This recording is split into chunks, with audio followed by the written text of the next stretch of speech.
2-3 minute के लिए और वेट करते हैं।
राशि सही पहले बोल के बोलना मत।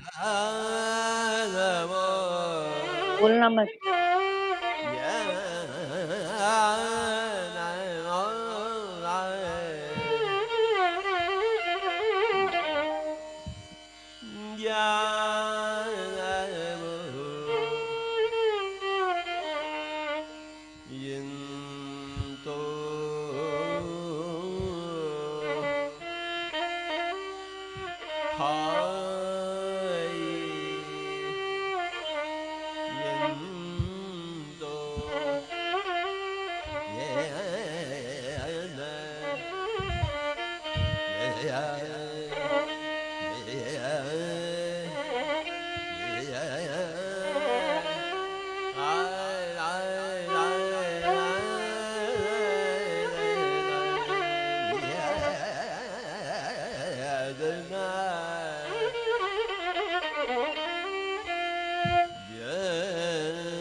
यस फ्रेंड्स, बाबा पिरामिड मेडिटेशन के लिए एमसी हिसार में मैं वीना रानी आप सबका स्वागत करती हूँ। मेरी आवाज क्लियर आ रही है सभी को? मेरी आवाज क्लियर Yes, है? yes, yes. yes, ma'am. Yes. Okay okay, thank you thank you. जैसा कि हम सबको पता ही है कि बड़वा और सिवानी के बीच में महाअवतार धाम में बाबा पिरामिड बनने जा रहा है, जो कि पूरी तरह से महाअवतार बाबा जी की चेतना के साथ जुड़ा हुआ है। इस समय हमने जैसे ही इसका फर्स्ट सेशन आज स्टार्ट किया है, महाअवतार बाबा जी की चेतना हमारे साथ पहले ही जुड़ चुकी है। इतनी हाई वाइब्रेशन में महाअवतार बाबा जी की चेतना हमारे साथ है। तो देरी ना करते हुए हम सभी सुखासन में बैठ जाएंगे। अपना चश्मा निकालकर, अगर चश्मा है तो आलथी पालथी लेग फोल्ड कर सकते हैं, लेग फोल्ड करें, नहीं तो चेयर पर बैठकर लेग क्रॉस कर लें। एंड अपने हैंड्स लॉक करें और कोमलता से अपनी आंखें बंद कर लें।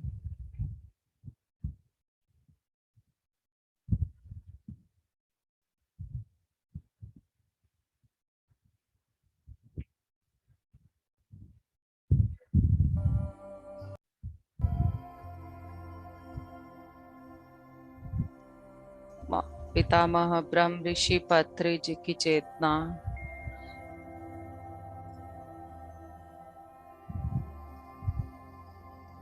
महाअवतार बाबा जी की चेतना हमारे साथ पहले ही जुड़ चुकी है। इतने प्यारे और शुभ कार्य को देखते हुए मास्टर्स पहले ही हमारे साथ जुड़ चुके हैं और बहुत प्रसन्न हैं। उनकी प्रसन्नता को महसूस करते हुए, उनकी कॉन्शियसनेस को महसूस करते हुए हम सब उनको प्रणाम करते हुए, नमस्कार करते हुए सबसे पहले ध्यान में जाने के लिए तैयार होंगे। अपने शरीर को देखते हुए पांव से अपने शरीर को देखना शुरू करें। पांव के तलवों से अपने शरीर को देखते हुए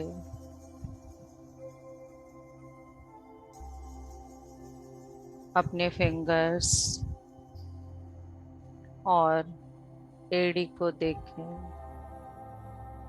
ध्यान से देखते हुए, उन्हें प्यार देते हुए, पूरे दिन की भाग दौड़ से शांत करते हुए धीरे धीरे अपना ध्यान अपने एंकल जॉइंट पर, अपने एंकल जॉइंट से अपना ध्यान कफ मसल्स पर,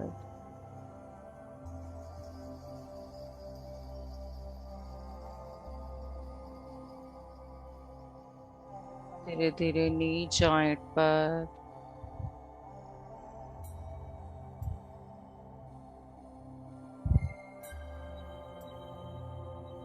प्यार से अपने शरीर के सभी अंगों को देखते हुए, उन्हें महसूस करते हुए, प्यार देते हुए,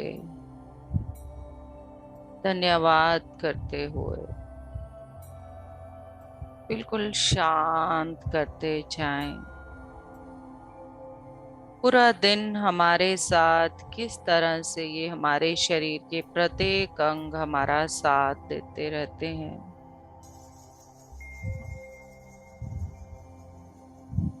उन्हें प्यार से महसूस करें। वो हमें क्या मैसेज देना चाहते हैं और उन्हें शिथिल करते जाएं।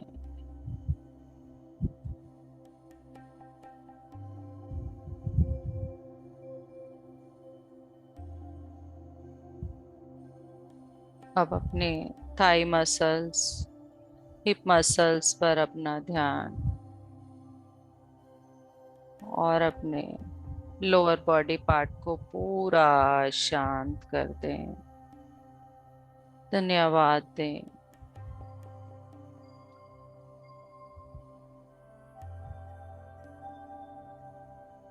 धीरे धीरे अपने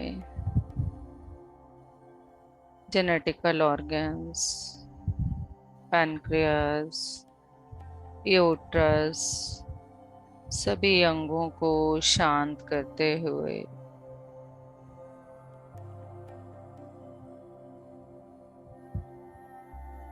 अपनी kidneys, gall bladder, liver, small intestine, large intestine,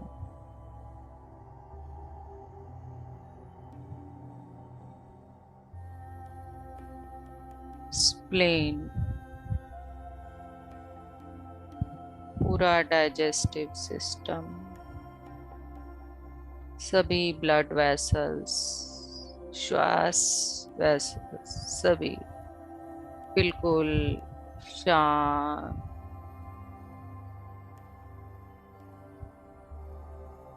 महसूस करते हुए सभी अंगों को प्यार देते हुए शांत करते जाएं। अपनी छाती और हाथ,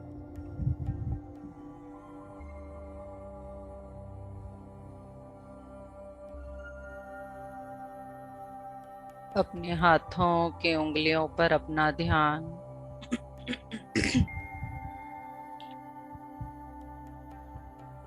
हथेलियों पर,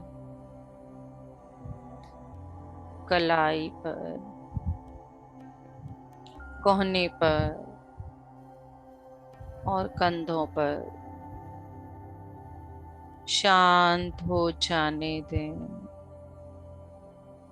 सभी अंगों को प्यार से देखते हुए, सभी वेन्स को, सभी नर्व्स को प्यार से देखते हुए शांत हो जाने दें। अपने गले में विशुद्धि चक्र पर अपना ध्यान केंद्रित करें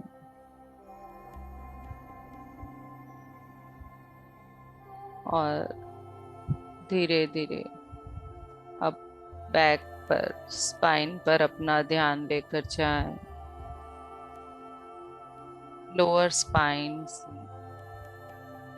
स्वयं को शांत करते हुए अपनी पूरी स्पाइन को देखने के लिए तैयार हो जाएं। पूरी सपोर्ट के साथ हमें संभाले हुए हमारे शरीर का main supportive system, lower back,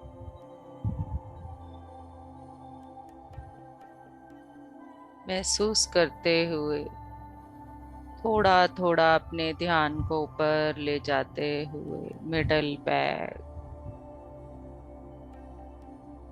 धीरे धीरे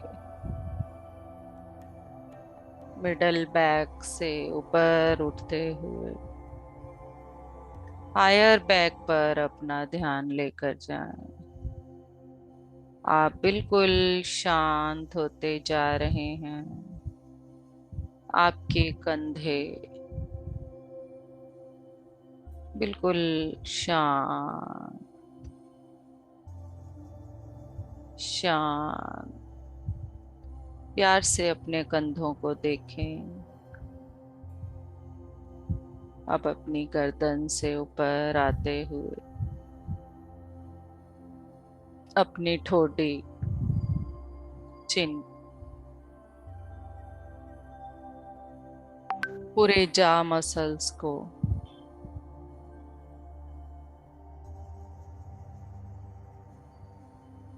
अपने मसूड़ों को,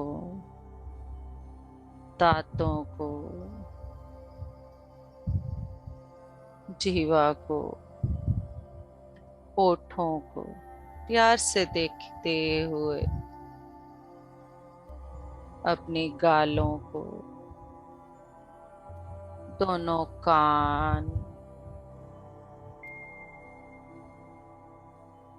कान के पीछे और कान के अंदर की गहराई को देखें। महसूस करें ध्यान से, शांति से। सभी को शिथिल हो जाने दें। जैसे जैसे आप अपने शरीर के अंगों को प्यार देते जाएंगे, उन्हें शांत करते जाएंगे, वैसे वैसे और अधिक गहराई में अपने साथ जुड़ते जाएंगे। अपने नासिका रंध्र पर अपना ध्यान,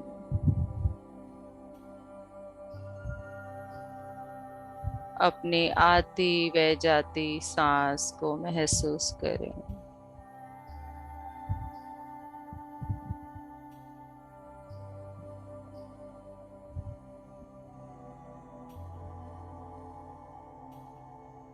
अपने उच्छ्वास और निश्वास पर अपना ध्यान,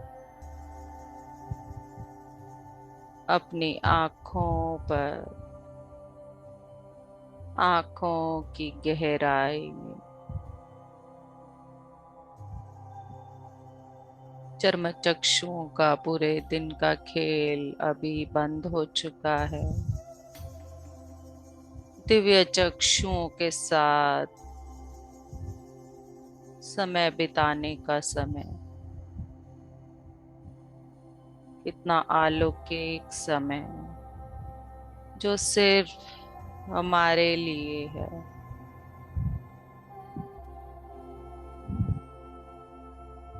स्वयं के लिए, अपने ब्रह्मरंध्र से, अपने माथे से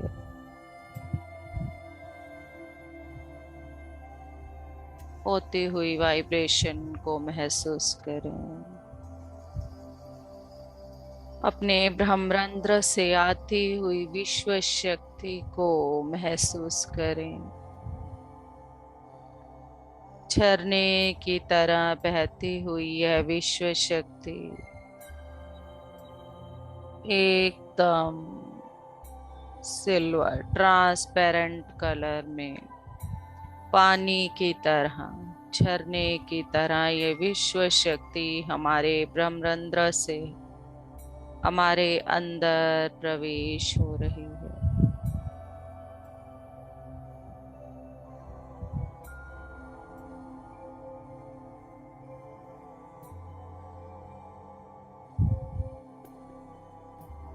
हनुमान जी की चेतना को महसूस करें।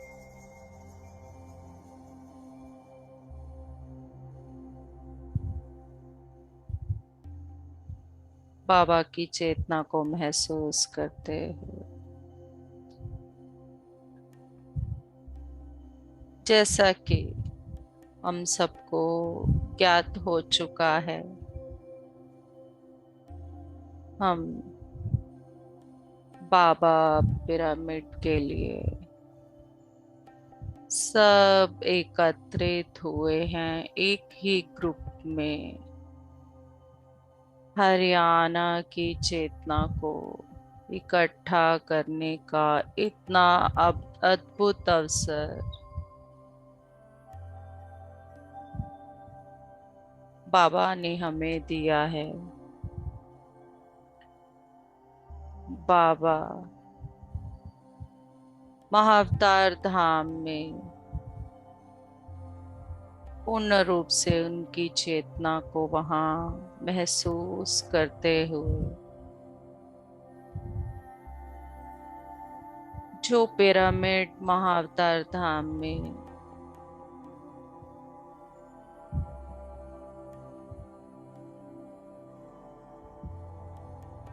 बनने वाला है, उसको एस्ट्रली इनवाइट करते हुए हमारी सामूहिक चेतना पर वो पिरामिड आ चुका है। महसूस करें, महसूस करें एस्ट्रली आने वाले बाबा पिरामिड की चेतना को।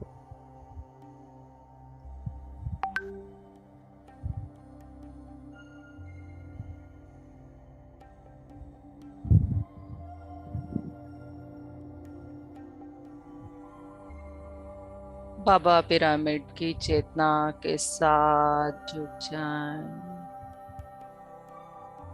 और अपनी सांसों के साथ जुड़ जाएं। ये सांसें ही हमारा गुरु,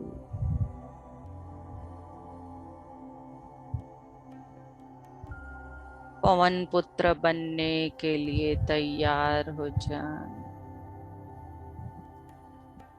हम सभी पवन पुत्र अपने गुरु पवन के साथ जुड़ जाएं।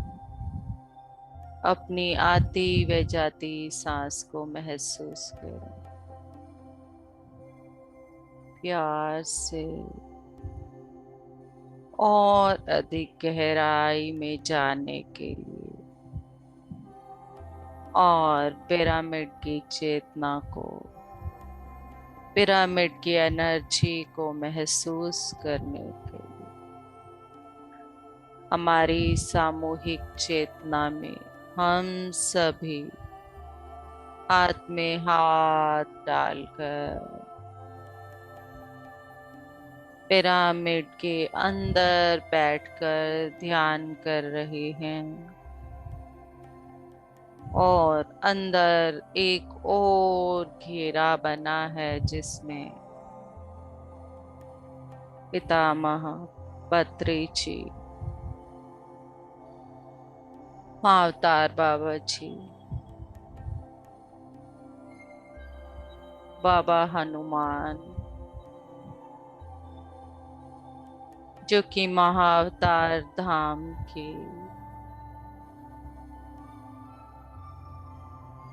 महाअवतार धाम के 12 ज्योतिर्लिंग की चेतना, नव दुर्गा की चेतना, नवग्रह की चेतना और महाअवतार धाम में विराजित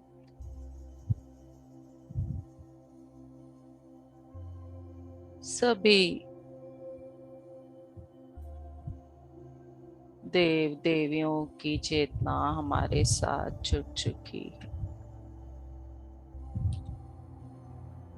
और सभी इस सामूहिक चेतना के साथ जुड़कर बहुत प्रसन्न हैं।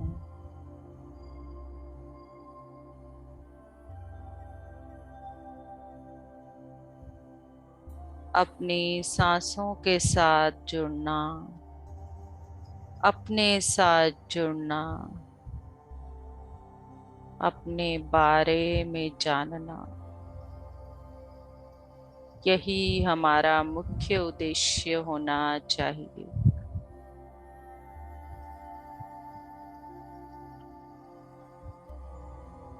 पूरी तरह से गृहस्थ जीवन को, उनकी जिम्मेदारियों को निभाते हुए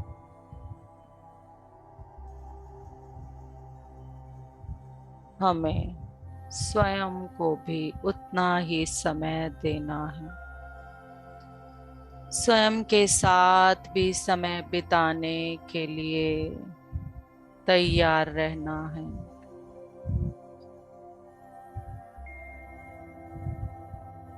अगर संसार में निर्वाण चाहते हैं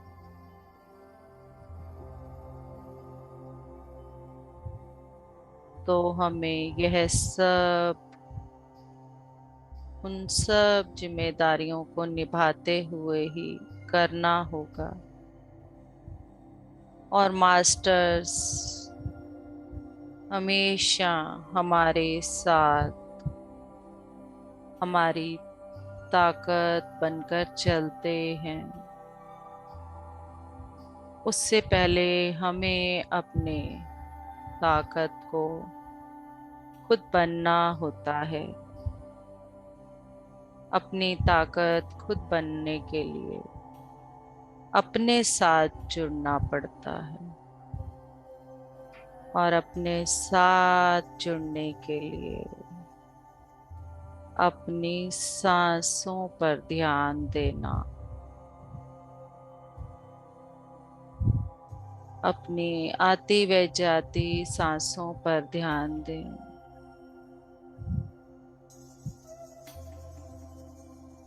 यही हमें हमारे पास लेकर आएंगे।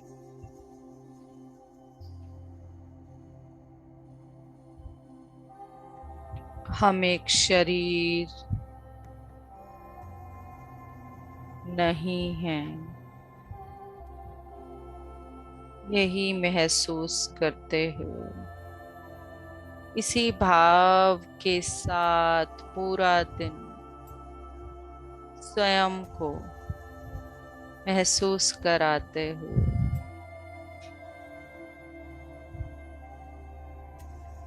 अपने प्रत्येक क्षण को स्फूर्ति के साथ भरना है।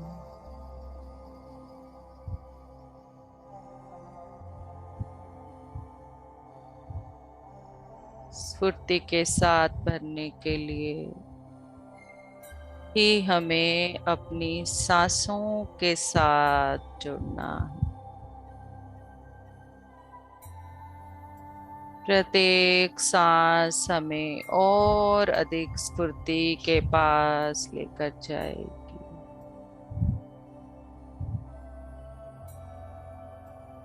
और अधिक।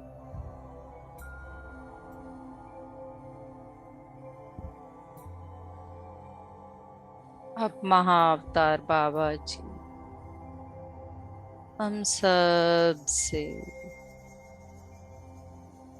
बातें करने के लिए आए हैं। वो अपने कुछ संदेश हम तक पहुंचाने वाले हैं। अपनी सांसों के साथ जुड़े रहते हुए उनके प्रत्येक संदेश को ध्यान से अपने अंदर उतारना है। महाअवतार बाबा जी कितने प्यार से हमारी सामूहिक चेतना को निहार रहे हैं, प्रसन्न हो रहे हैं और हम इस अद्भुत दृश्य का हिस्सा हैं। हम ऐसी सामूहिक चेतना का हिस्सा हैं। कितने अधिक भाग्यशाली हम। धन्यवाद बाबा, हमें ये मौका देने के लिए, हमें ये अवसर देने के लिए धन्यवाद बाबा। के संदेश को सुने। बाबा चाहते हैं हम सब इस पिरामिड की जो आज प्रथम दिन पर इस सामूहिक चेतना का हिस्सा हैं, वो पिरामिड की नींव के लिए पत्थर हैं। अब नींव के पत्थर की क्या जिम्मेवारी, पूरी बिल्डिंग को संभाल कर रखना।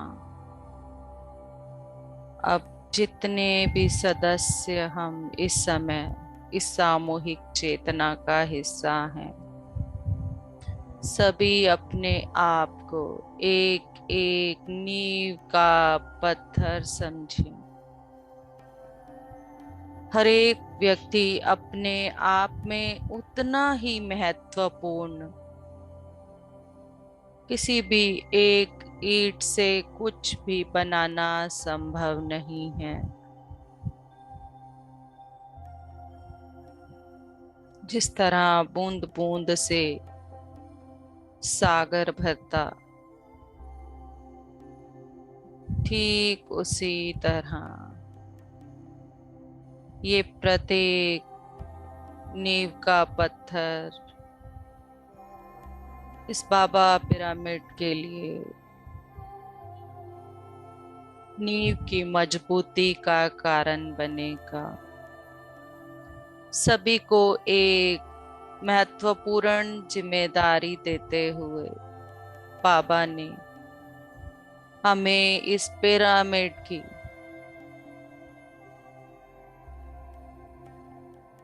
नींव की मजबूती का एक एक पत्थर बना दिया है। और जितनी अधिक नींव मजबूत होगी उतना अधिक ऊपर बनने वाला पिरामिड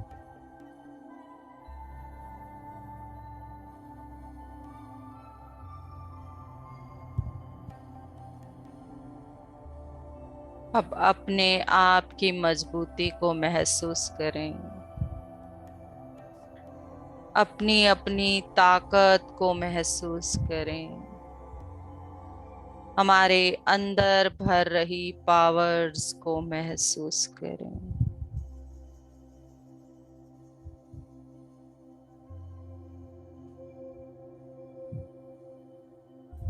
नींव में लगने वाला पत्थर दिखता भी नहीं है, इसे भी ना भूलें। दूसरा मैसेज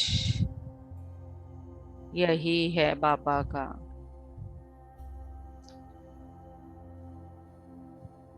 नींव में लगने वाला पत्थर कभी नहीं दिखता, उसके बावजूद भी उस पूरी मजबूती का कारण, पूरी ताकत का कारण, जैसे कि घर में माँ बाप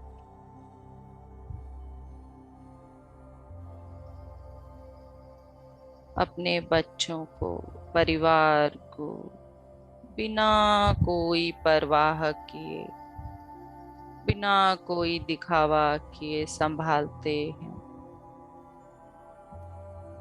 ठीक उसी तरह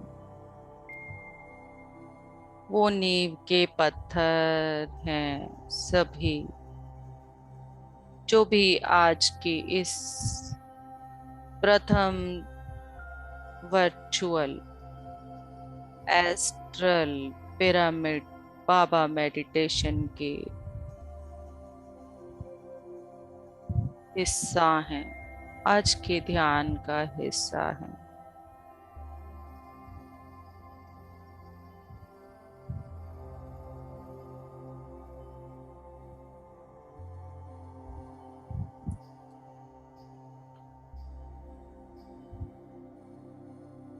अपने अंदर की पावर्स को महसूस करें। किन किन रिस्पॉन्सिबिलिटीज के साथ हमें ये नींव के पत्थर की रिस्पॉन्सिबिलिटी मिली है।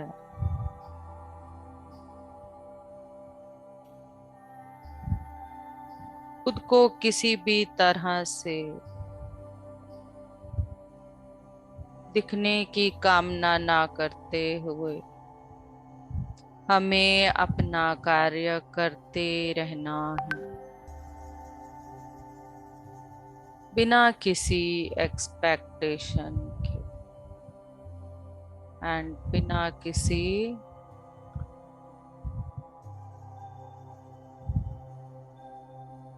नकारात्मक भाव के। जब भी मैं का भाव आने लगे उसे हम में परिवर्तित करने के लिए बाबा के इस संदेश के साथ जुड़ जाएं।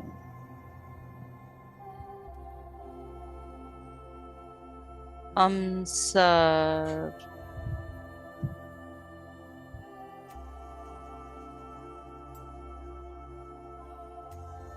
हरियाणा में, हिसार में और पूरे हरियाणा में, पूरे देश में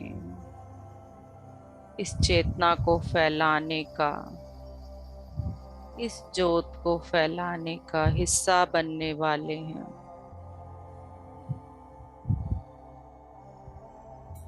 इतने शुभ कार्य का हम हिस्सा बनने वाले हैं। इसका अहोभाग्य हमें मिला,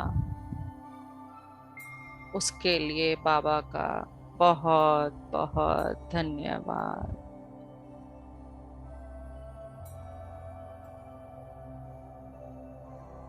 थर्ड मैसेज बाबा का, स्वयं को माइंड, बॉडी और सोल से सरेंडर करते,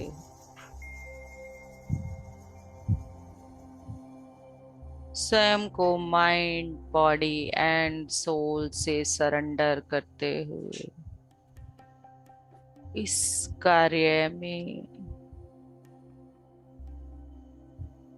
जुट जाएं।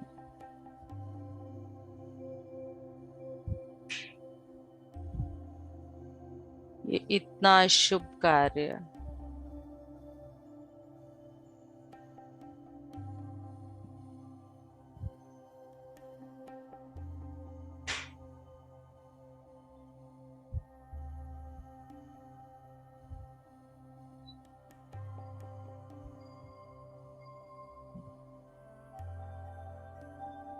अपनी सांसों के साथ जुड़े रहें।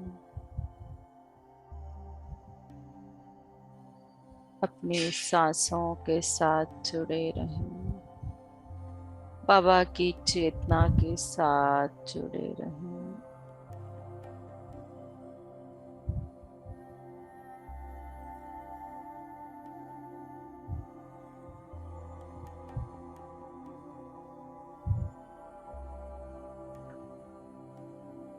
जब माइंड, बॉडी, सोल के साथ सरेंडर करेंगे तो स्वयं को तन मन धन से समर्पित करना है।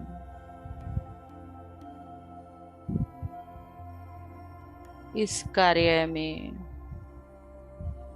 प्रत्येक का अपना अपना हिस्सा है। तन की सेवा, मन की सेवा, धन की सेवा, और सभी की उतनी ही जरूरत।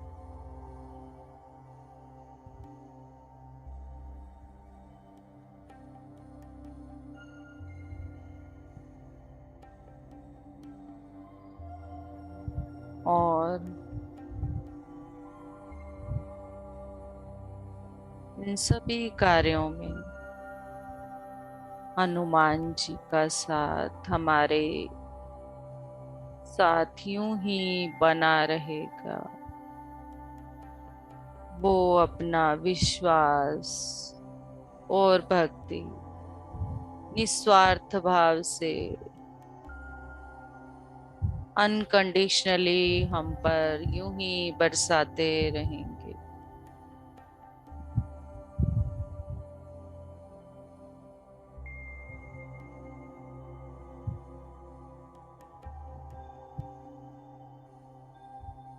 अपने हृदय को एक्सपैंड होता हुआ देखें। ये हृदय जितना अधिक एक्सपैंड होगा, प्रत्येक तरह से सेवा देने के लिए हमारा हृदय विशाल होगा।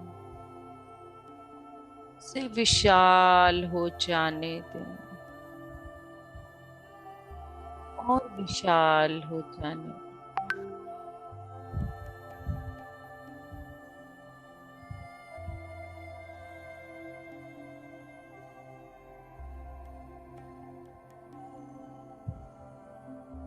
अपनी सांसों के साथ जुड़े रहें। अपनी सांसों के साथ जुड़े रहते हुए बाबा जी की चेतना को महसूस करें।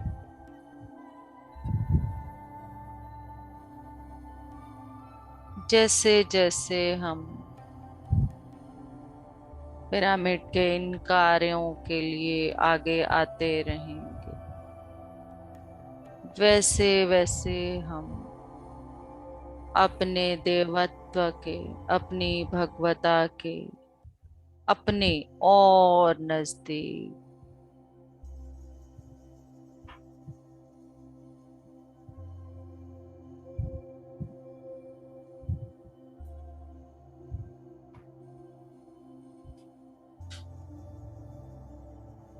और नजदीक जाने के लिए हम तैयार होते जाएंगे। अपने आप को बिल्कुल सरेंडर कर दें,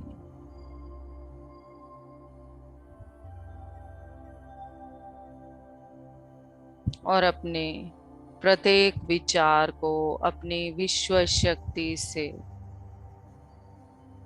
ट्रांसपेरेंट, क्लीन होता हुआ देखें।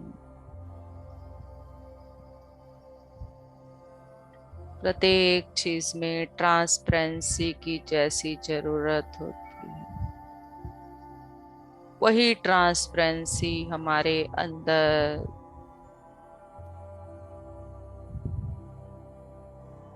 हमारे विचारों में,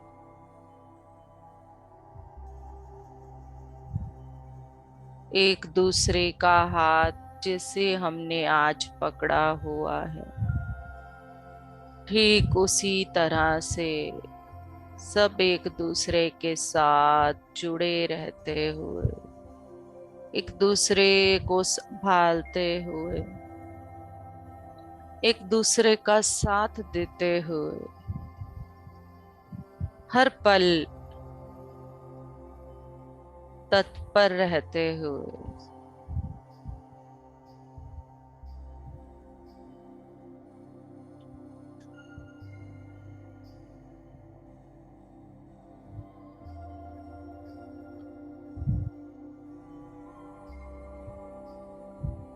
भी सामूहिक चेतना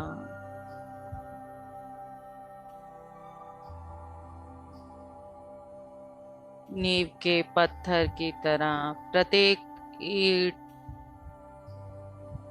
उतनी ही मजबूती का कारण।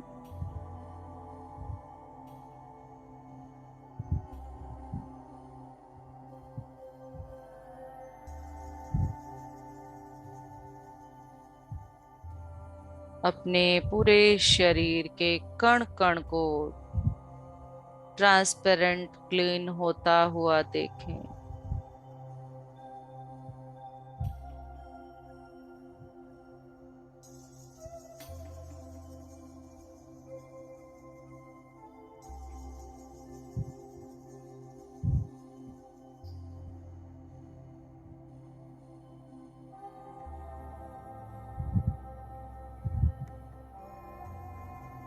महाअवतार बाबा जी की चेतना के साथ जुड़े रहें, उनके प्यार को महसूस करें, उनकी आंखों से झलकती इस दिव्यता को महसूस करें।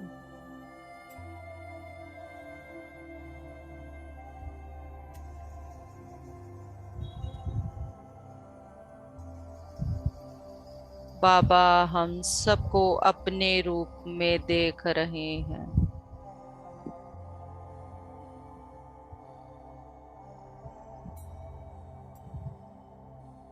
बाबा ने स्वयं को भी एक प्रकाश रूप में बना लिया, और हम भी एक प्रकाश,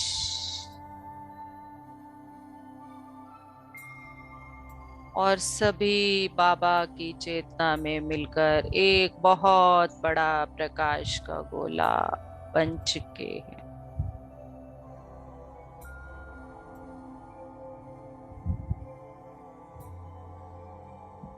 इतना बड़ा दिव्यता से भरा प्रकाश का गोला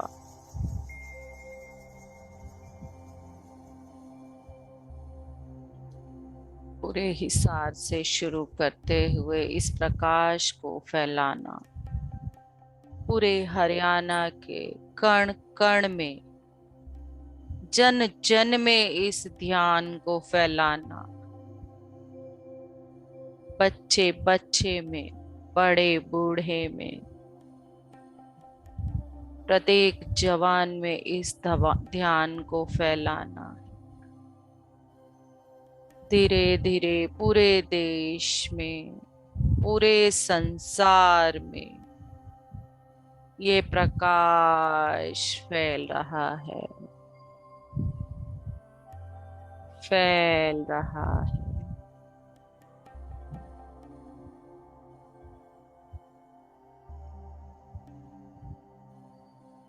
दिव्यता के इस क्षण को अपने अंदर भर लें।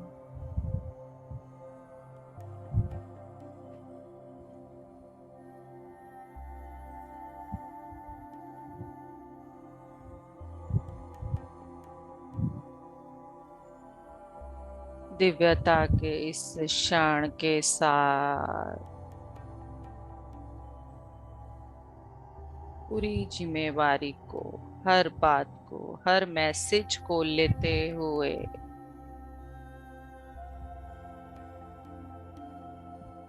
आज के इस ध्यान में बाबा का धन्यवाद करते हुए, हनुमान जी का, पितामह का, सभी एस्ट्रल मास्टर्स महाअवतार धाम में जो विराजित हैं, सभी का धन्यवाद।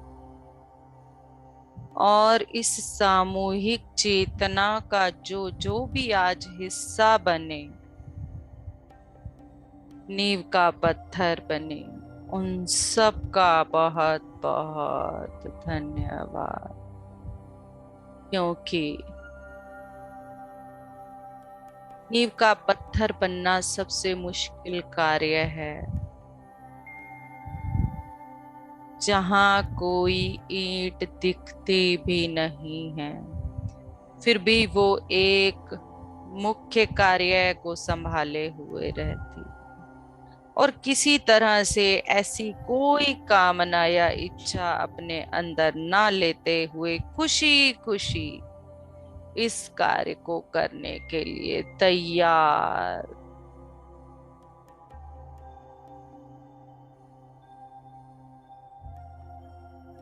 प्रत्येक मास्टर का धन्यवाद जो आज इस सामूहिक चेतना का हिस्सा बने और नींव का पत्थर बनने के लिए तैयार हो। बहुत बहुत धन्यवाद, कोटि कोटि धन्यवाद महाअवतार बाबा जी का, हनुमान जी का, पितामह का, दीप्ति माँ का, राम सर का, जिन्होंने हमें ये मौका दिया, जो हर पल हमारे इन कार्यों में हमारे साथ बने रहे। धन्यवाद सभी का, सभी का धन्यवाद। अपने शरीर के कण कण का धन्यवाद दें, जिसने हमें इस कार्य को करने का मौका दिया। अपने घर के प्रत्येक सदस्य का धन्यवाद दें, जिसने हमें इस ध्यान में सहयोग दिया। नेटवर्क का धन्यवाद दें, जिन्होंने हमें ये करने दिया। Thank you to all the things, जो भी हमारे इस ध्यान को करने में सहयोगी रहे, सभी का बहुत बहुत धन्यवाद। धन्यवाद, धन्यवाद। धीरे धीरे अपनी बौद्धिक चेतना को महसूस करते हुए, अपने शरीर को महसूस करते हुए, अपने आसपास के वातावरण को महसूस करें। और अपने हाथों पैरों को हल्के हल्के से हिलाएं। अपनी उंगलियों को हिलाएं, निकाल कर धीरे धीरे 10 सेकंड के लिए अपनी आंखों पर रखें। 10, 9, 8, 7, 6, 5, 4, 3, 2, 1। अपने हाथ नीचे करके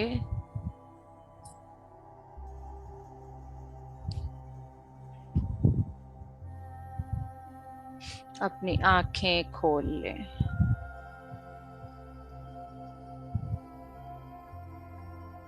thank you so much to all of you, इस सामूहिक चेतना को इतना प्यारा दृश्य देने के लिए बहुत बहुत धन्यवाद। धन्यवाद सभी का।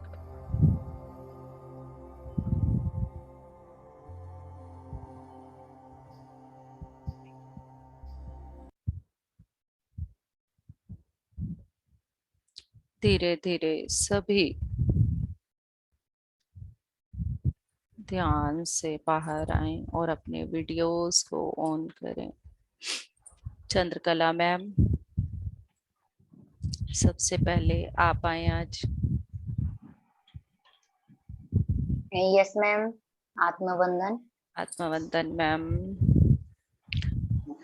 अपनी वीडियो भी ऑन करें, अपना मुखड़ा दिखाएं। सॉरी मैम, सॉरी मैम, बाहर हूँ मैं थोड़ा सा, ओके ओके गांव में गई हुई थी ओके ओके। तो। हाँ। हाँ जी ma'am, thank you so much ma'am, आज थैंक यू आपके मैम। जुड़ने के लिए बहुत बहुत अच्छा। इतनी अच्छी जगह ढूंढने के लिए बहुत बहुत धन्यवाद। वो तो मैम, मेरे को आप बारी बारी ये मत बोलो कि महाअवतार बाबा जी ने खुद खुद ब खुद सबको दर दिखाया है, ये मैंने ऐसा बिल्कुल, कुछ नहीं किया। आप उसका बिल्कुल एकदम एक एक जरिया एज ए बनी है। होल, एक पाइप का जो होलो पाइप होता है वो पाइप हूँ मैं, एक तरफ से रोशनी मार बिल्कुल बिल्कुल। किया उसको यस सिर्फ। Yes yes ma'am, thank you so much हाँ। मैम। आज आप जुड़ी हैं थैंक यू उसके लिए मैम। बहुत बहुत धन्यवाद मैम आपका। मेरा भी सौभाग्य है, आप लोगों की ऊर्जा से जुड़ पाई मैं आज, इस टाइम थोड़ा टाइम मिला मुझे। Yes, thank you so much. Ma'am परसों अपन को राम सर के साथ मीटिंग है अपना, बाबा जी पिरामिड में, हम्म उस ग्रुप के लिए। हम्म। तो आप परसों के लिए लिंक क्रिएट करेंगे? पूछते हो मैं सर से क्या करना है।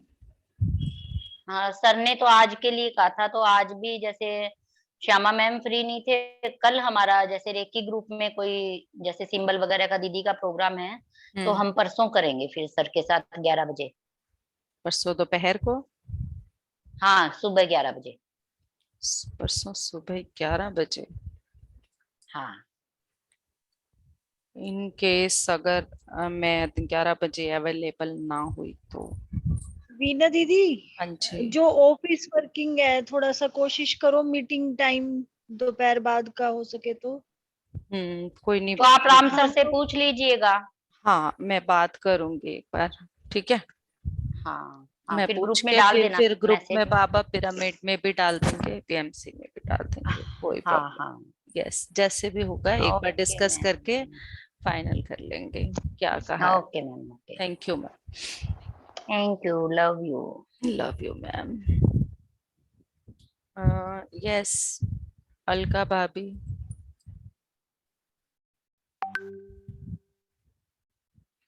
अलका भाभी, good evening ma'am. Good evening. बहुत अच्छा एक्सपीरियंस था आज तो, बस पूछो मत। जैसे अपन ने पूरा एक सर्कल बना के ध्यान में बैठे हैं, हम्म तो वहां पर जो महाअवतार बाबा जी है ना, तो उनका ऐसा लग रहा था कि जैसे उन महाअवतार बाबा जी की आईज में से हर्ट छलक रहे हैं। हम्म, बिल्कुल। कलरफुल हर्ट छलक रहे हैं उनके, ऐसे नीचे नीचे नीचे नीचे आए जा रहे हैं। और हनुमान जी जो वहां पर नृत्य करते हुए उस वाह। पूरे सर्कल के इर्द गिर्द घुंघरू यस। बंधे हुए हैं उनके पैरों में। मैं बता नहीं सकती कि वो कैसा एक्सपीरियंस है। कैसा मैंने देखा, वो दृश्य अभी भी मेरे सामने आए जा रहा है। यस, बहुत बहुत अच्छा। अच्छा रहा, बहुत। और फिर जब पिरामिड दिखा मुझे, तो पिरामिड में महाअवतार बाबा जी ने, जैसे कृष्ण ने गोवर्धन पर्वत उठाया था ना, ऐसे वो खड़े हैं महाअवतार बाबा जी। वाओ। ये 3 जो आज मेरे हुए हैं, मतलब मैं, मेरे अंदर वो ऐसे ना, मतलब घूमे जा रहे हैं कि मैं क्या बाबा करूं, कैसे पिरामिड में बताऊं। आप है ना अलका भाभी?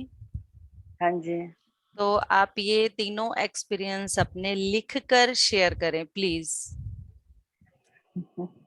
प्लीज ठीक है शेयर मैम। करें। यस। ठीक। यस, ठीक। शेयर करें प्लीज।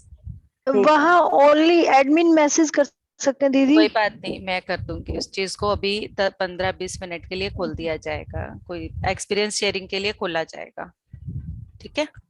मैं आपको कर दूंगी, आप आगे कर देना, कैसा नहीं हो सकता। नहीं मैम, करना आपको ही है। ठीक है। यस। ठीक है मैम। एक्सपीरियंस शेयरिंग जो होगी वो पार्टिसिपेंट की तरफ से ही होगी, एंड बाबा पिरामिड में वो खोली जाएगी। जैसे ही हम इसके बारे में ध्यान करके हटेंगे तो हम उसको हाँ जी। खोलेंगे। ठीक ठीक है। है मैम। जो हाँ। भी आपका हुआ है ना, एज इट इज आप उसको लिखें और उसको किस वहां पर टाइम, किस शेयर। टाइम? अच्छा अच्छा, मैं अभी लिख दूं, अभी ठीक है। अभी इसके बाद ही, ठीक। अपने ठीक है। सेशन के ठीक है। बाद ही। ओके। ठीक है। यस ठीक है। यस यस, दीदी प्रदीप सर। ऑडियो रिकॉर्डिंग करके भेज दें तो ज्यादा अच्छा रहेगा नहीं? हाँ, वो भी कर सकते हैं। ऑडियो रिकॉर्ड मैडम, करके, वो भी कर सकते मैडम हैं। मैं ऑडियो, ऑडियो रिकॉर्ड वो तो हो गई। यस। क्योंकि नहीं, वो मत भेजना आप, फोन वाली। अच्छा। फोन ठीक है। वाली मत भेजना। यस।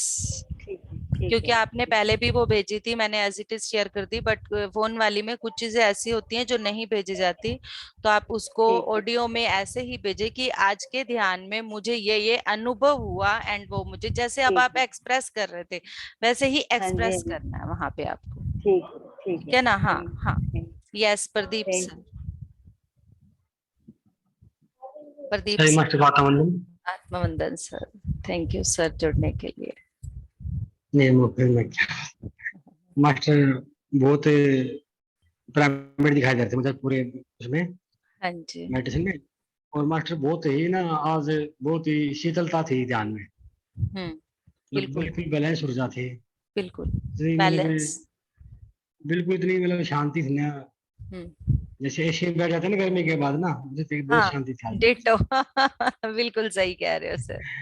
बिल्कुल और शांति थी जैसे मास्टर। मैम बता रहे हैं ना, वो प्यार बरस रहा था महाअवतार बाबा जी की आंखों से।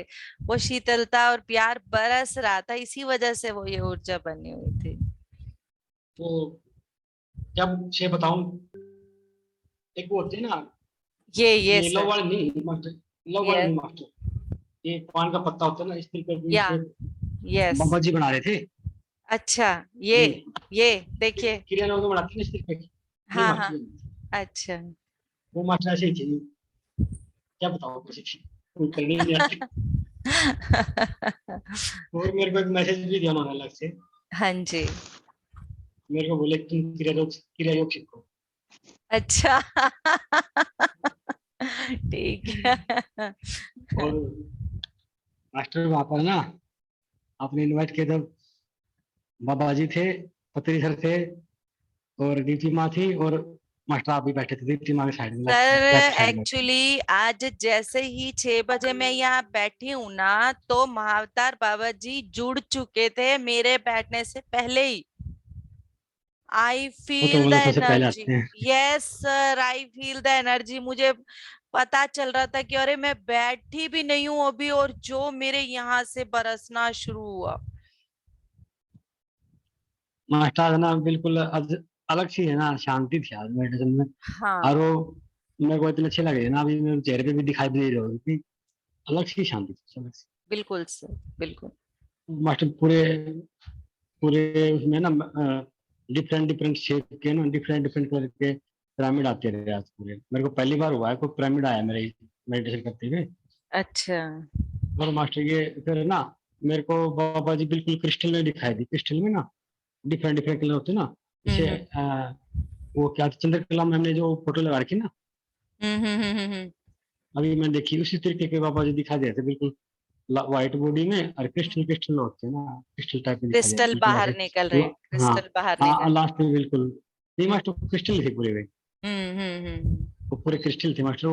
लास्ट में दिखा दे बिल्कुल। लास्ट में बहुत सुंदर दृश्य आए और मास्टर बहुत ना इतना शांति का था नाइट है ना, बहुत जबरदस्त था master. Thank you master. Thank you आता सर, अंदर master. Thank you sir, thank you so much. Yes, Manju भाभी, मंजू मैम। जी, आत्मवंदन। हाँ हाँ जी, जी, आत्मवंदन मैम। आत्मवंदन। मैम बहुत अच्छा, बहुत हाई एनर्जी थी।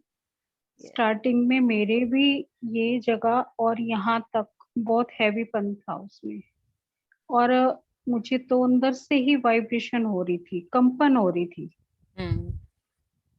बहुत ज्यादा। और जब आपने ये बोला था ना कि हम नींव रख रहे हैं, और नींव रखने के बाद मैंने मेरे हाथ में प्लेट थी, उसमें गोल्डन कलर का लोटा था और साथ में चावल पड़े थे, वाह। जैसे पूजा करते हैं। हाँ हाँ।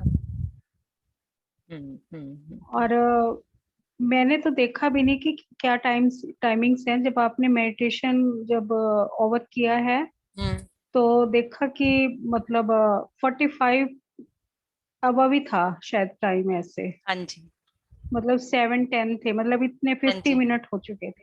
हाँ जी। जब मैं आंख खोली है ना, मेरे सामने बिल्कुल मेरे रूम में अंधेरा था। खुलते ही मुझे और कुछ भी नहीं, सब जगह अंधेरा, और सामने एक लाइट दिख रही है मुझे।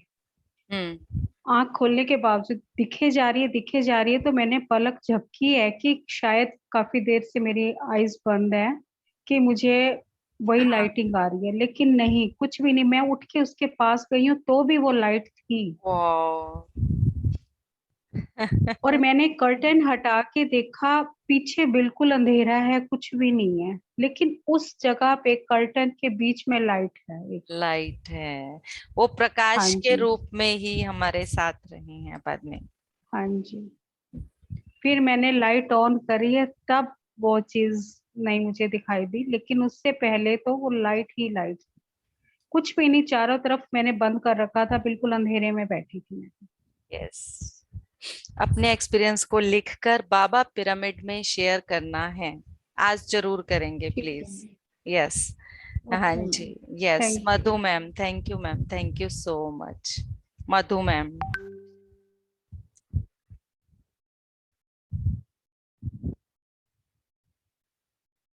मधु मैम। आत्मवंदन हाँ जी, सभी मास्टर्स को। आत्मवंदन मैम। मैम आज का ध्यान बहुत ही अच्छा था, वेरी कूल। जैसे प्रदीप सर ने बोला ना, बहुत ही कूल एनर्जी थी, सूदिंग एकदम, बैलेंस एनर्जी। और मैम आज आपको एक बहुत ही अद्भुत एक्सपीरियंस में बताऊंगी। जैसे हम बोल रहे थे कि महाअवतार बाबा जी हैं, तो मैं उनको ना उसी रूप में देखने की कोशिश कर रही थी जैसे वो फोटोज में दिखते हैं, पहले भी दिखे हैं। तो सबसे वंडरफुल चीज की मुझे ना उनकी जगह एक गोला दिख रहा था, जैसे गोल्डन लाइट होते हैं, बैट बॉल खेलते हैं बच्चे, इतना बड़ा, और वो बिल्कुल यहाँ था। पर मैं ये सोच रही हूँ कि मैं महाअवतार बाबा जी को देखना चाह रही हूँ, लेकिन मुझे ये क्यों दिख रहा है। लेकिन जैसे ही आपने बोला ना कि उन्होंने अपने आप को प्रकाश के गोले में बदल लिया, तब मुझे समझा वो आज ऐसे दिखाई दे रहे हैं। हाँ। और मैंने एक लकड़ी का पुल जो देखा। वो प्रकाश का गोला बने थे ना, तो उन सब गोले में हम उसमें समा गए थे। वही तो हमारा बताने जो जा रही हूँ आपको प्रकाश था आगे। वो उसके अंदर समा गया था। वही तो बताने जा रही हूँ। वो मुझे पहले ही दिख गया जो आप बोल रहे थे ना, एक लकड़ी का पुल दिख रहा था, और मैं वो गोला उस साइड था पुल के। पहाड़ दिख रहे, इधर भी पहाड़ है, इधर भी पहाड़ है, बीच में लकड़ी का पुल है, और मैं उस पुल पे चली जा रही हूँ। और मैं खुद को देख रही हूँ, तो मैं गोल्डन जैसे लाइट बॉडी में हूँ, और मैं उधर बढ़ रही हूँ उस गोले की तरफ। और मैं देखती हूँ कि मैंने आधे से ज्यादा पुल क्रॉस कर लिया है, थोड़ी सी दूरी बची है। ये मेरे को दिखा मैम। और आपने जैसे बोला ना, विशुद्धि चक्र पे ध्यान केंद्रित कीजिए, तो आज मेरे ना गले में मैम थोड़ा खराश रहती है, मेरे को बोलने में ना लगता है, लेकिन इतनी जोर से खांसी हुई है आज, इतना गहरा ध्यान था उसके बावजूद भी ना बड़ी खांसी हुई। और मुझे ऐसा लगा कि जैसे किसी ने ना वहां की क्लीनिंग कर दी। और उसी दौरान मुझे एक लेडी दिखी जो हाथ में माइक लेके ना बड़े प्यार से गा रही थी। चाइना साइड का कोई लुक मेरे को दिखा, जिसने बेल बॉटम वाली बाजू पहनी हुई थी, मैक्सी ड्रेस पहनी हुई थी, वो बड़ी सुंदर उसमें गा रही थी। जैसे ही विशुद्धि चक्र क्लीन हुआ, वैसे ही मैंने एक शायद पास लाइफ और देखा कि मैं एक सिंगर भी थी किसी लाइफ में। आज आपका वो भी क्लियर थैंक हो यू गया। Ma'am, thank you. आपने ये ऑडियो Thank या you, वीडियो ma'am. में जैसे भी शेयर कर पाए, वीडियो में भी छोटी सी वीडियो बनाकर शेयर कर सकते हैं, ऑडियो में शेयर कर सकते हैं, लिख कर शेयर कर सकते हैं। बाबा पिरामिड में Okay, ma'am. आप सबको जो जो भी यहाँ बोल रहे हैं वो एक्सपीरियंस शेयर करने हैं। Okay Yes, yes ma'am. Definitely. कौन रह Thank गया? you, ma'am. Neelam Thank ma'am. you so much. Yes Neelam ma'am, thank you ma'am, thank you so much. आत्मवंदन सभी मास्टर्स को। आत्मवंदन मैम। हाँ जी मैम, बहुत अच्छा ध्यान था और इतनी अच्छी एनर्जी थी, एकदम शीतलता से भरी। और मुझे क्या दिखाई दे रहा है, जैसे गोल्डन सर्कल के अंदर हम सभी एक एक ईंट उठा के लगे हुए हैं पिरामिड बनाने के लिए। कोई मसाला लगा रहा है, कोई ईंट रख रहा है, कोई कुछ कर रहा है, यस सब यस ऐसे मजदूरों की तरह काम कर रहे हैं। और बिल्कुल बहुत अच्छा लग रहा था, बहुत ही ज्यादा हाँ अच्छा लग रहा था। हाँ, और बिल्कुल सब में ऐसे जोश भरा हुआ था कि जैसे बस इसको नींव से लेकर बिल्कुल ऊपर तक हाई पीक तक इसको बना के छोड़ना बना है बस। के छोड़ना है, बिल्कुल बिल्कुल बिल्कुल। यानी बहुत ऐसे जोश में लगे हुए थे सभी मास्टर्स, सभी के सभी। बहुत अच्छा लग रहा था। बस अब ये जल्दी से ही पूरा होने वाला है, मुझे ऐसे लग रहा है बिल्कुल। बिल्कुल होने वाला है। शुरू होने वाला है, पूरा तो अपने आप हो जाएगा शुरू होते ही। जैसे आप मेडिटेशन करवाए थे ना, बिल्कुल ऐसे मतलब चल रहा था, इतना आराम से, इतना मतलब क्या बताऊं, कितना रिलैक्स लग रहा था। तो मैं बिल्कुल एक साइड से मेरी ऐसे थी गर्दन। जब आप बोले ना कि भी हम सब ने इसकी एक एक नींव रखनी है, लेफ्ट साइड में इतनी जोर से झटका लगा और ये हुआ कि अब जाग जाओ बस, कि अब करना है। तो मुझे फिर सब दिखाई दे रहे हैं कि सब काम में लगे हुए हैं अपने। यस यस यस, बहुत अच्छा था, बहुत ही ज्यादा अच्छा था। Thank you. बिल्कुल ऐसे लग रहा था कि हमारा सपना पूरा हो रहा है। यस बिल्कुल। Yes Dimple thank you ma'am, ma'am. Dimple ma'am, Dimple ma'am. आत्मवंदन सभी को। हाँ जी आत्मवंदन। बहुत अच्छा ध्यान था और मुझे तो ऐसे लग रहा था मेरी बॉडी खुद देखना गोला बन गई है और वो फैलती ही जा रही है, फैलती ही जा रही है बहुत।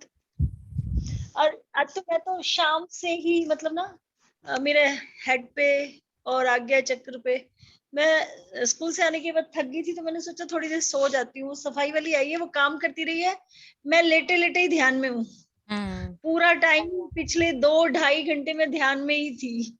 यस और आज मेरे को अंदर से इंट्यूशन आई। मैं हमेशा सोचती थी ना भाई पत्री सर से मैं मिली हूँ, कोई कारण तो होगा खींचे हैं। आज मेरे को मैसेज मिला, भाई जन्म इसीलिए हुआ था, मेरा जन्म इसीलिए हुआ था। और अब समझ में आया कि क्यों मेरे को पत्री सर ने खींचा था चुंबक की तरह। यस बिल्कुल बिल्कुल। और ना उसी टाइम बैठे बैठे मेरे को मेरे बचपन से वो कड़ियां याद आती रही, कैसे जुड़ती रही ये सारी कड़ियां। हाँ और समझ में आ रहा था कि यहाँ पहुंचे हैं तो कैसे। Thank you. कोई कारण होगा। वो कारण समझ में आ रहा है वो अपने आप भजन अंदर है से। ना, कोई कारण होगा, सुना है सभी ने? एक झोली में फूल खिले हैं, एक एक झोली में में कांटे, कांटे कोई रे कोई कारण होगा।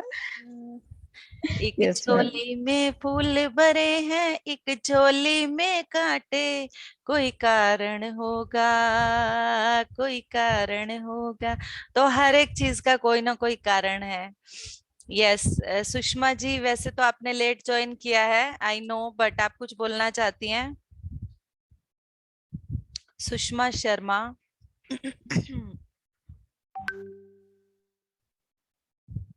सुषमा शर्मा जी अनम्यूट करें खुद को, कुछ बोलना चाहती हैं तो। सभी का हो गया क्या, कोई रह गया? मास्टर मेरे को एक बात, दो बात और बोलनी है। हाँ जी बोलिए सर। एक तो मास्टर ये था कि ऐसे था शेप बाबा जी ना, इंडिकेटर ऐसे था वो। ये वो शेप नहीं है, क्या नाम है, डायमंड शेप। मुझे एक्चुअली शेप ना, diamond shape, diamond shape, diamond shape लगा। डायमंड शेप लग बोले रही है। क्रिया योग सीखने के लिए बोले थे मास्टर। और मास्टर आपने कहा ना नींव के पत्थर है ना, तो मास्टर लेफ्ट साइड नींव थे ना, उसमें पूरा लेट गया। ये शेप हुई ना सर, देखना। यस मास्टर ऐसे कर रहे थे, एंड से नहीं हाँ, वो तरीके से कर रहे थे वो तो। हाँ कभी है फोटो शेप खींच के है। मास्टर को दिखाऊंगा। हाँ ये शेप हुई, ठीक ठीक। Yes master. तो मास्टर आप बोलते ना नींव के पत्थर बनाए, हाँ जी। तो माता बुद्ध की तरफ पूरे लेट गए नींव के अंदर। आपकी वीणा जी, आवाज प्रदीप सर कौन तो सा पूरे शेप लेट बोल गया रहे था। हैं? एक डायमंड शेप की तरह ही बोल रहे हैं कुछ। तो मास्टर क्या बताऊं मैं। Yes, मास्टर मर्कबा ऐसे ही है। पिरामिड में थे ये। मरकबा पिरामिड हो सकता बाबा जी है। ना ऐसे बैठे तो ध्यान की वैसे खड़े थे, ऐसे इस तरीके से की, इस तरीके से की। मास्टर ऐसे ऐसे ऐसे ऐसे हाँ जी, मरकाबा हाँ जी, हाँ पिरामिड। जी, समझ गए। यस। बाबा जी हाँ, बैठे तो ऐसे इनको ही बैठे। मर्कबा पिरामिड वो का पूरे जैसा पूरे शेप रस्सी लग रहा है, वो समझ में नहीं आ रहा कुछ। हाँ हाँ वो हाँ। नीचे की तरफ होता मैम, नीचे की तरफ यस मरकाबा यस, पिरामिड। हाँ दोनों एक होते हैं ना वो। मीना दीदी एक फोटो दिखाऊं, ऐसा लग रहा था क्या प्रदीप सर को, कहना देखें। यस मास्टर दिखाओ मैं। आप लोग बातें कर रहे हो ना, मैं झूम रही हूँ, मुझे ऐसे लग रहा है मैं अभी भी ध्यान सच में आपके एक्सपीरियंस प्रदीप सर सुन दिख रहा है क्या? के इतना नहीं मजा मास्टर आया। ऐसे नहीं था वो तो ना। क्या नहीं मास्टर ऐसे नहीं कल था। वाला नंबर बाबा जी बैठे थे ना तो ऐसे शेप किए, ऐसे किए, आपको पता है किसने किए, ऐसे था।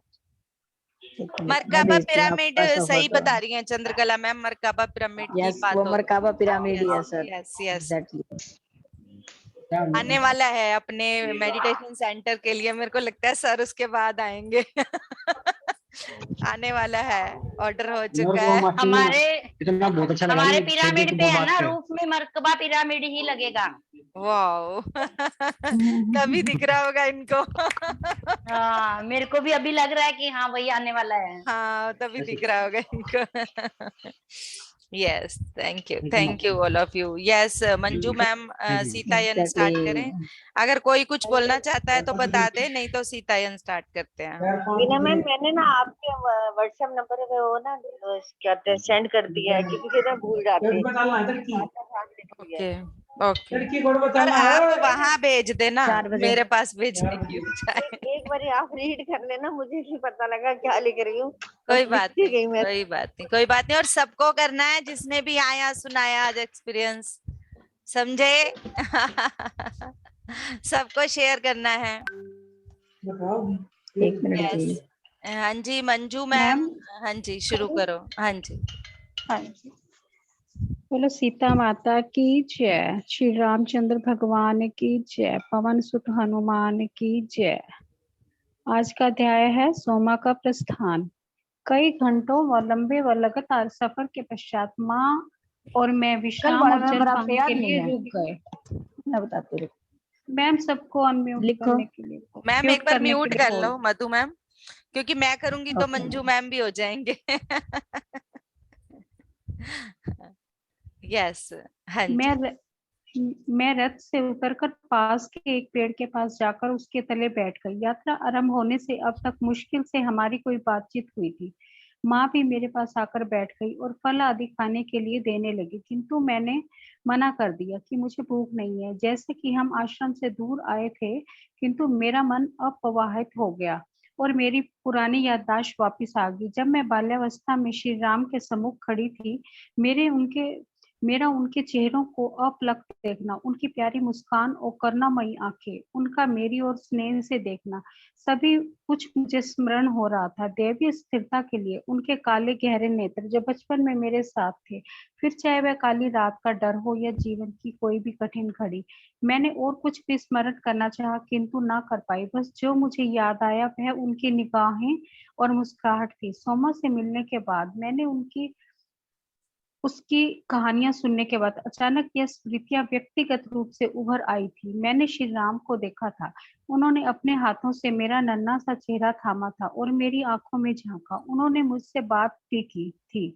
हमारे बीच में एक बंधन बन गया था जो शाश्वत होगा। मैंने स्मृति को धारण किया। अचानक मैंने अपना सिर उठाकर माँ से पूछा, क्या आपको वह दिन याद है जब मैं बच्ची थी और महाराज श्री राम हमारे घर आए थे? बेशक, उन्होंने मुस्कुराकर कहा। मैं कैसे भूल सकती हूँ। उन्होंने मेरे विषय में कुछ शब्द कहे थे, क्या नहीं कहे थे। उन्होंने हामी भरी। मुझे उनका चेहरा स्मरण है, उनकी मुस्कुराहट आदि अद्वितीय आंखें, किंतु मुझे उनकी शब्द याद नहीं। उन्होंने क्या कहा था माँ? मैंने मासूमियत से पूछा। उन्होंने नजरें घुमा ली। फिर मैंने फिर पूछा, लेकिन फिर भी उन्होंने उत्तर नहीं दिया। माँ आप चुप क्यों हो? मेरी ओर घूमकर उन्होंने मेरी आंखों में देखते हुए कहा, अच्छा होगा अनुसैया, यदि तुम यह प्रश्न अपने पिता से पूछो, लेकिन क्यों? वह शांत ही रही।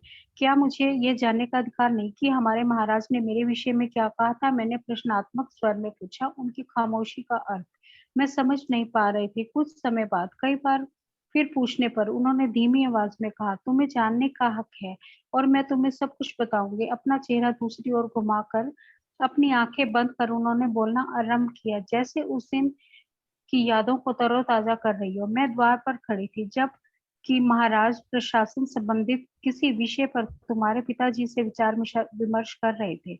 यह पहली बार था जब वे हमारे घर आए थे और यह हमारे लिए बड़े सौभाग्य की बात थी कि यह उनका व्यक्तिगत मत व तरीका था। अपने लोगों से उनके घरों में जाकर मिलना व उनके विचार व्यक्तिगत रूप से जानना, किंतु महाराज की आयु बढ़ रही थी और इस प्रकार निरीक्षण का प्रक्रिया पहले से कम हो गई थी। मैं महाराज से मिलने के लिए बहुत उत्सुक थी।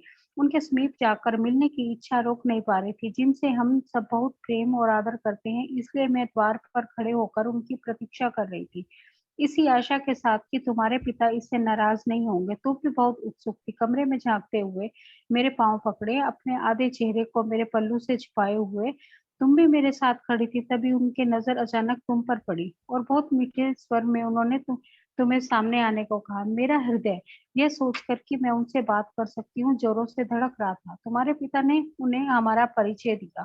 तुम्हारे पिता ने उन्हें बताया कि हमारी सबसे छोटी संतान हो और अकेली लड़की हो, तो उन्होंने तुम्हें समीप आने को कहा। शर्माते हुए तुम धीमे धीमे उनके सामने आकर खड़ी हो गई। तुम्हारे पिता ने उन्हें बताया, जब तुम छोटी थी और हम जब भी महल के सामने गुजरते थे, तुम महल की ओर संकेत कर पुकारने लगती थी, माता। एक बार तो तुम उनका हाथ छुड़ाकर महल के अंदर भाग भी गई थी, यह कहते हुए कि तुम्हें माता से मिलना है। जब तुम्हारे पिता ने तुम्हें पकड़कर आगे जाने से रोका तो तुम बहुत रोई थी। महाराज राम मुस्कुराए, फिर तुम्हारा चेहरा अपने हाथों में भरकर बहुत स्नेह से तुम्हारी आंखों में झांकते हुए उन्होंने धीमे से स्वयं से कहा, यह सीता के साथ मिथिला से आई हुई सेविकाओं में से एक है। यह हमारे वनवास से वापस आने से पहले ही स्वर्ग सिधार गई थी। मैंने क्षण मौन रहने के पश्चात वे कोमलता से बोले, यह सीता से बहुत प्रेम करती थी।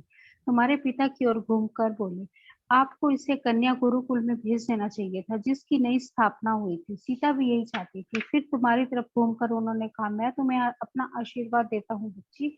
अपना हाथ तुम्हारे सिर पर रखकर उन्होंने अपने नेत्र मूंदे और कहा, सदा कोई ना कोई तुम्हारे लिए होगा जो तुम्हारे आने वाले भविष्य में तुम्हारी पिछली यादें याद दिलाकर बताएगा कि तुम कहाँ से आई हो।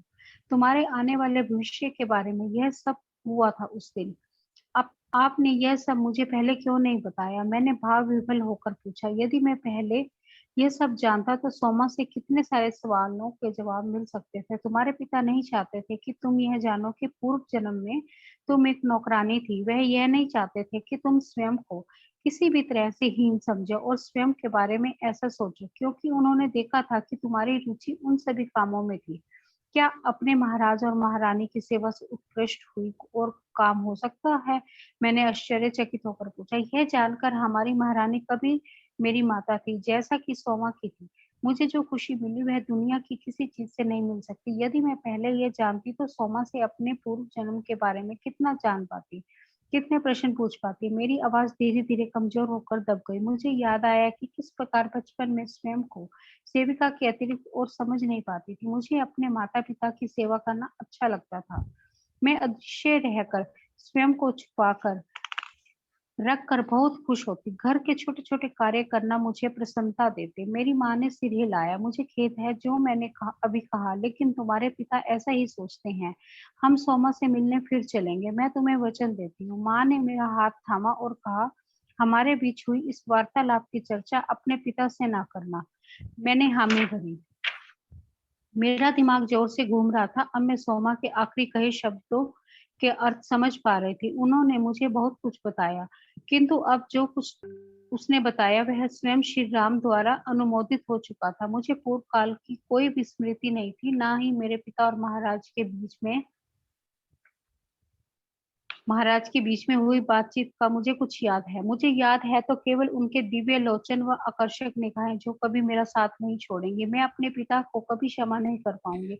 मुझे महाराज राम के आशीर्वाद से वंचित रखने के लिए और मेरे पूर्व जन्म की जानकारी मुझसे छुपाने के लिए। फिर भी अपनी माँ की बात का सम्मान रखते हुए इसी विषय पर मैं कभी उनसे बात नहीं करूंगी। इस कारण हमारे बीच कुछ दूरियां बन गई। वे प्रसन्न थे कि मैंने विवाह के लिए अपनी स्वीकृति दे दी है, बिना इस एहसास के कि मैं उनसे बात नहीं कर रही। मेरा मन कहीं दूर था और मैं बार बार अपने मन में सोमा द्वारा सुनी कहानियों को दोहरा रही थी, इस आशा से कि कहीं उनका एक अक्षर भी भूल ना जाऊं।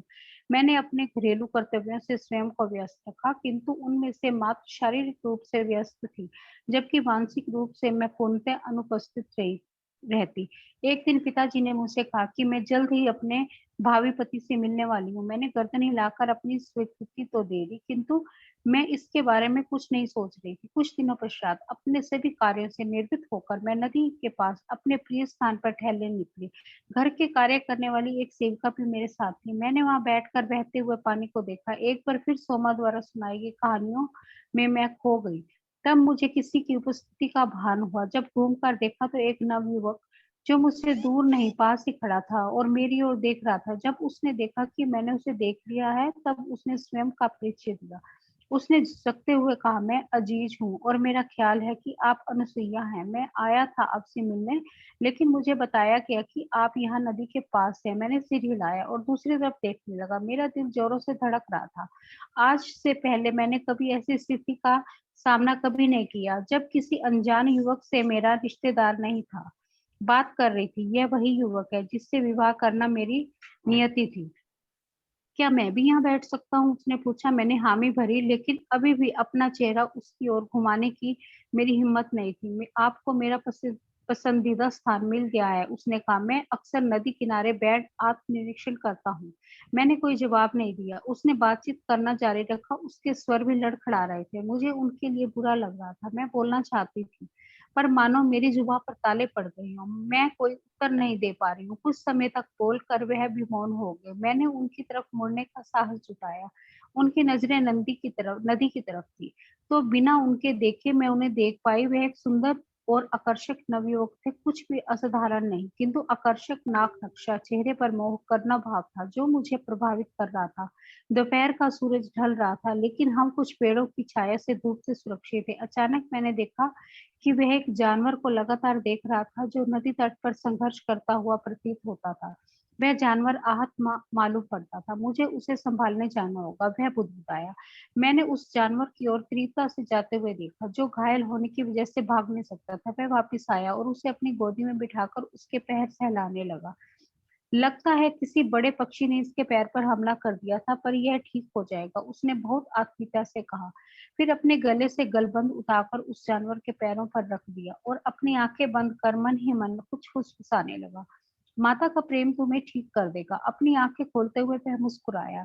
जब देखा कि वह जानवर ऐंठते हुए स्वयं को छुड़ाने का प्रयास करने लगा, उसे छोड़ते हुए बोला, अब यहाँ तुम अपनी राह पर जा सकते हो। उसने देखा वह जानवर लंगड़ाते हुए चला गया और उसके गले में बंधे उस आभूषण को देख पा रही थी जिसे फिर उसने फिर धारण कर लिया था। यह जो गलबंद आपने पहना है, आप कहाँ से लाए हैं? बहुत शर्माते हुए पहली बार मैंने बोलने की हिम्मत की। यह मुझे मेरी दादी ने उनकी मृत्यु से पूर्व दिया था। मेरी पूर्ण आस्था है कि इसमें विशेष हीलिंग शक्तियां छिपी हैं। आपकी दादी को यह कहाँ से मिला? मैंने कौतूहलता वश में पूछा। इसके पीछे एक लंबी कहानी है, मैं अवश्य ही सुनना चाहूंगी। ठीक है, हो सकता है तुम्हें इस पर विश्वास ना हो, किंतु यह मेरी दादी को स्वयं महारानी ने दिया था जब वे वनवास से लौटी थी। उन्होंने बताया कि यह उनकी माँ ने मिथिला से विदा होते समय दिया था। यह सुन मेरा मुंह खुला रह गया। यह माता सीता का गलबंद था। तब भी तुम उन्हें माता कहकर पुकारती हो? मंदमंद मुस्कुराते हुए उसने पूछा। मेरी दादी भी उन्हें यही कहकर बुलाती थी। वह उनसे अत्यधिक प्रेम करती थी। मैं नहीं जानती क्यों मेरी महारानी सीता को माता कहकर वहां उसे उस क्षण संबोधित किया था।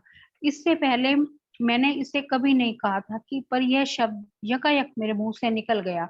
मैंने उस क्षण के बाद से अब मैंने उन्हें सदा माता कहकर ही उन्हें विषय में बात की। जैसे मैंने कहा, यह एक लंबी कहानी है। देखो, जब राजा राम और राजकुमारी सीता पहली बार विवाह उपरांत रथ पर अयोध्या भ्रमण के लिए निकले, सारा नगर उनके दर्शन के लिए घरों से बाहर आ गया। मेरी दादी भी उस भीड़ का हिस्सा थी, लेकिन जो उन्होंने देखा वह औरों से अलग था। उन्होंने रानी को नहीं, एक महान देवी को देखा में वे विलक्षण प्रकाश उत्सर्जित हो रहा था। उन्होंने राजकुमारी सीता के वास्तविक रूप को देखा। इसलिए कुछ महीनों पश्चात जब उन्हें वनवास जाना पड़ा, दादी को पूर्वाभास हो गया था कि इसके पीछे कोई महान उद्देश्य छिपा है।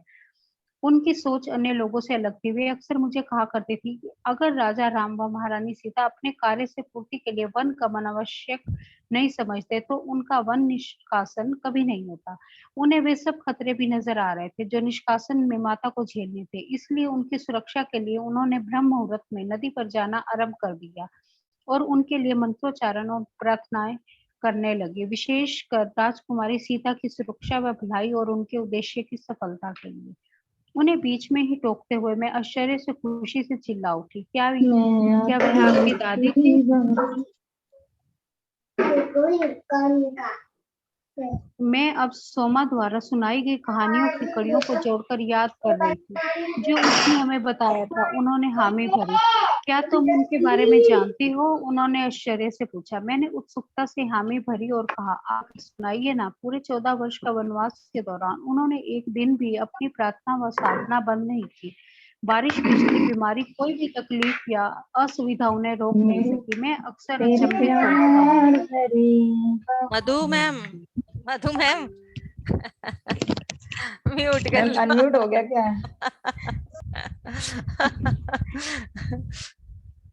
यस। मैं अक्सर अचंभित होता हूँ कि किस चीज ने उन्हें इतना प्रोत्साहित व ऊर्जित रखा। वह एक लाचार व गरीब स्त्री थी जिन्हें दुनियादारी की अधिक समझ नहीं थी, लेकिन वह शुद्ध विचारों और अच्छाइयों के भावों से ओतप्रोत एक पवित्र आत्मा थी। वह किसी जरूरतमंद को कभी खाली नहीं लौटाती थी, सदा दूसरों के परोपकार में तत्पर रहती, स्वयं को जरूरतों को नजरअंदाज कर देती। दादाजी के देहांत विवाह के कुछ समय ही बाद हो गया था और उन्होंने अकेले ही अपनी इकलौती संतान यानी मेरे पिता का लालन पालन किया था। सभी संघर्षों के बावजूद उन्होंने प्रतिदिन प्रातःकाल नदी पर जाकर प्रार्थना करना बंद नहीं किया। धीरे धीरे अन्य महिलाओं ने भी उनके साथ जाना शुरू कर दिया। आखिर में अयोध्या की अनेक स्त्रियों ने जाना आरंभ कर दिया। इतना कहकर वह शांत हो गया। मैं अब उनसे बात करने में हिचकिचा नहीं रही थी और उनकी आंखों में तैरते भावों की दूरियों को बढ़ पा रही थी और मेरा हृदय उनकी ओर आकर्षित हो रहा था। आप अपनी दादी से बहुत प्रेम करते थे ना? उन्होंने हामी भरी कांपते स्वर में वे बोले। उनका मुझ पर विशेष प्रभाव था। बेशक उनका देहांत जल्दी हो गया था जब मैं छोटा था, लेकिन उनकी स्मृतियां आज भी मेरे साथ है। मैं उन्हें उनके कर्मों से जानता हूँ, शब्दों से नहीं। वैसे भी बहुत मितभाषी थे, किंतु उनका जीवन मेरे लिए उच्च आदर्श था। क्या आप मुझे बता सकते हैं कि यह गलबंद उन्हें कैसे मिला? वनवास से आने के पश्चात मेरी दादी बहुत बीमार हो गई थी। मेरे पिता उनके लिए औषधि लाने गए हुए थे। तब अकस्मात राजकुमारी सीता अपने रथ पर वहां से गुजर रही थी। जब उन्होंने मेरे पिता को देखा तो झट रथ से उतर कर उन्हें नदी किनारे ले गई जहां उपयुक्त वनस्पतियां मिल सकती थी। फिर उन्होंने दादी को कहा कि ठीक होने पर मुझसे मिलना। स्वस्थ होने पर दादी कई बार रानी से मिलने महल गई, किंतु सुरक्षा कर्मचारियों ने उन्हें लौटा दिया। एक दिन राजकुमारी सीता वेश बदल कर अपनी सेविका के साथ मेरी दादी से मिलने आई। तभी उन्होंने दादी से कहा कि वे जानती हैं कि किस प्रकार उनकी प्रार्थनाओं ने सुरक्षा कवच की तरह उनकी मदद की थी जब वे लंका में बंदी थी। फिर उपहार स्वरूप उन्होंने अपने गले का आभूषण उतारकर दादी को पहना दिया था। वह उनका सबसे कीमती जेवर था, लेकिन उन्होंने कहा कि अपनी कृतज्ञता प्रकट करने के लिए दादी की सेवा श्रद्धा के लिए इससे सुंदर और कुछ भी नहीं। तुम समझ सकती हो दादी के लिए इसका क्या महत्व होगा जो कभी किसी पद प्रतिष्ठा या सम्मान की अभिलाषी नहीं थी। फिर उन्होंने कहा, हम अपनी प्रार्थना के महान प्रभाव को समझते नहीं, हम जितना सोचते हैं उससे कहीं अधिक इन पवित्र प्रार्थनाओं का असर होता है। यह बात दादी कई बार मुझे समझाती थी। तो वह तुम्हारी दादी थी? मैं अविश्वास से बुदबुदाई। उन्होंने गर्दन हिलाई। मेरी माँ का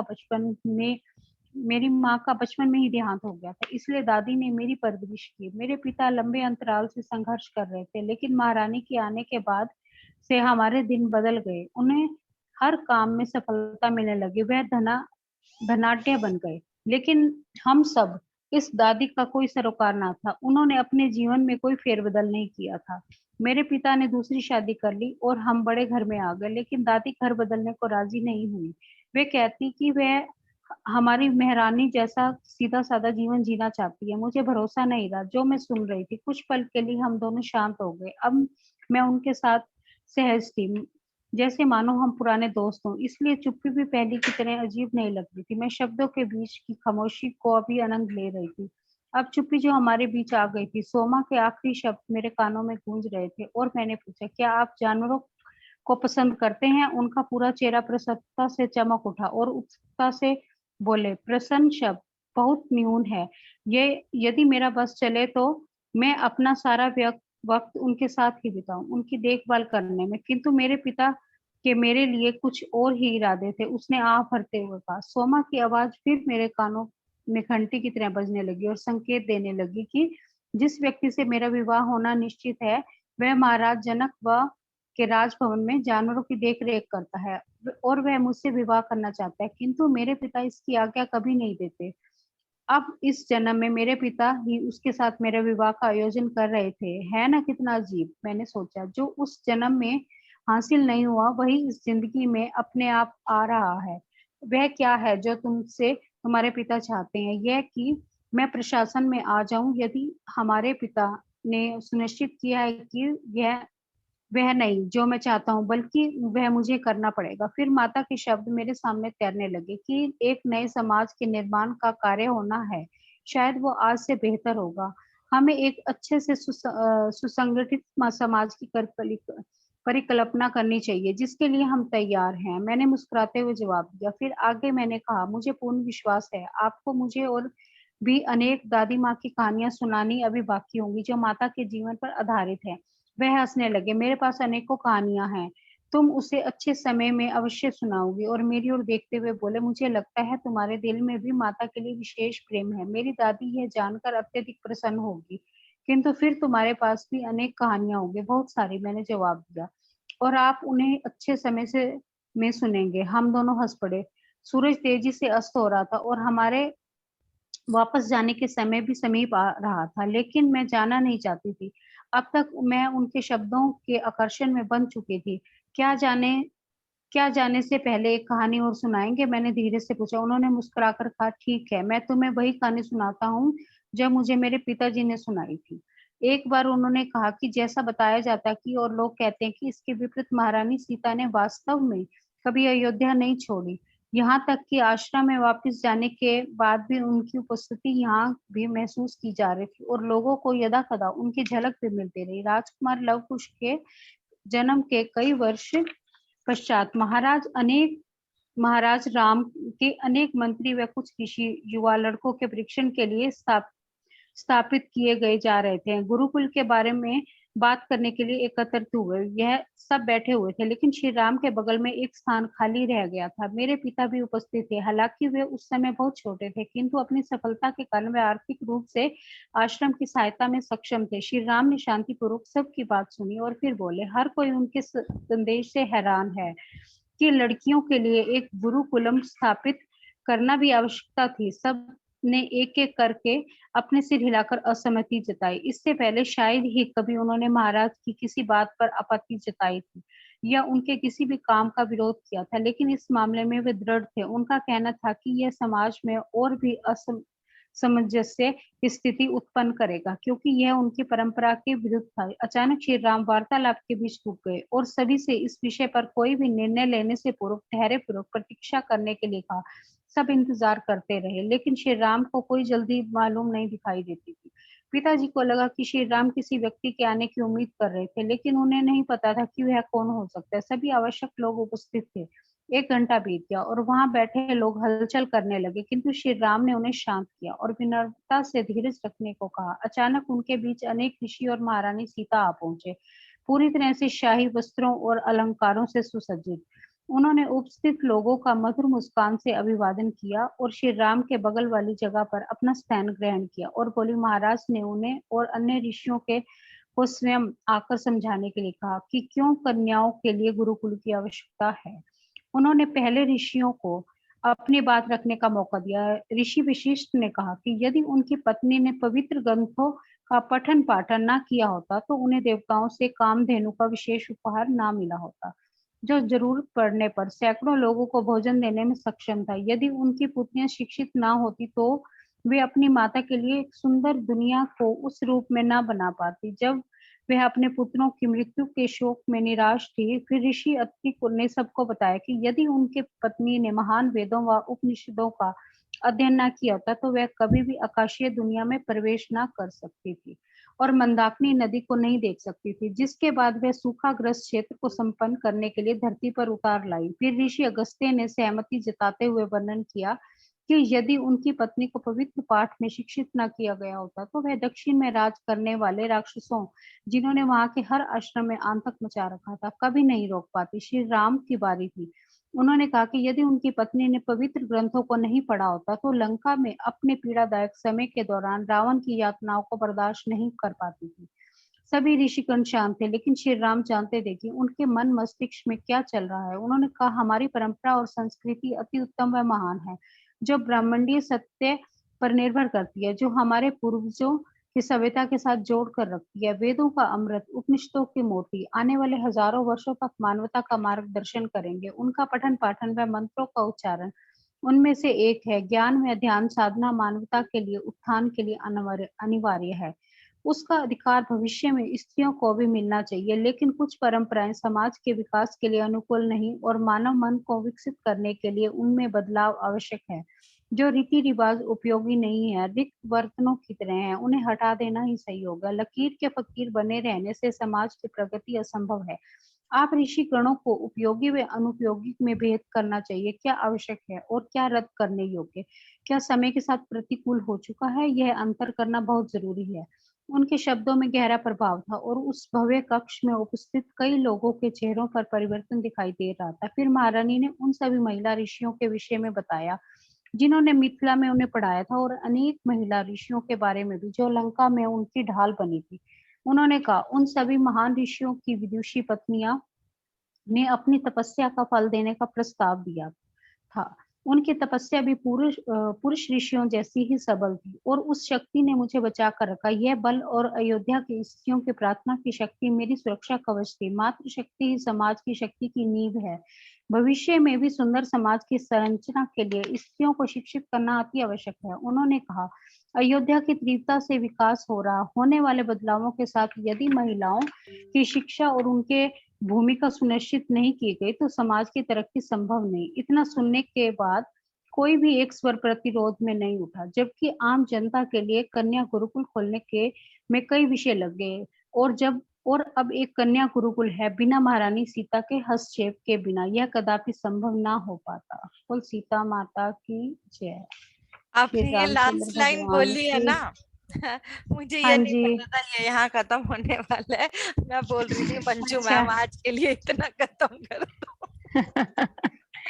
नहीं, वो पता है क्या, मैंने कई बार वहां रोकने की कोशिश की लेकिन अपने आप ही मैं बोलती चली गई, मुझे नहीं पता लग रहा था। एक्चुअली मैं आपको बताती हूँ मैं ऐसा क्यों बोलने वाली थी। आज 10 बजे हम एक बार फिर बैठेंगे ध्यान पे।